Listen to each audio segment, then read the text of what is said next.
So next up, we're going to take a look at how the sprite controls work for particles, and specifically using image sequences, how we can control how they're displayed to get certain sprite animation effects. So the first thing we want to do is actually go in the P-type, and this is actually where we can set the sprite.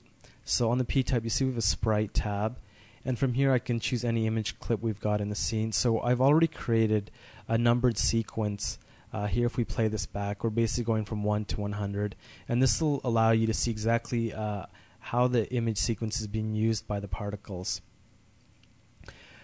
Something to note here is that when we load up an image sequence into the sprite through the P-type, this image sequence gets loaded into memory. Because we're doing certain controls, we need access to all the images in the actual image sequence to manipulate it for the sprites.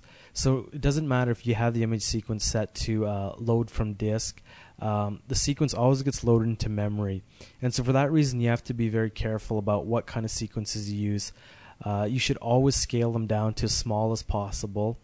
Remember, they're going to be displayed on particles, so it's rare you're going to have need for NTSC resolution animation sequence.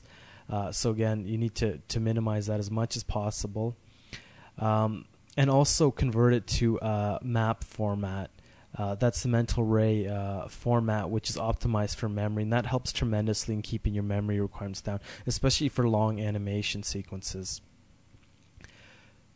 So now, next up, what we want to do is, we've done kind of the first phase. You notice the particles still aren't using the sprite shader or the sprites. If we actually draw a region, you see it's still using a spherical rendering. What we need to do is actually go on the P-type and get the particle sprite node. And this will basically enable the particle to use the sprites. So let's plug that into color. We could have plugged it just into shape, but we don't really need the shape node. And you can see now we're displaying the particles with the sprites properly. If we draw a render region, there we go. So now let's take a look at the actual animation controls.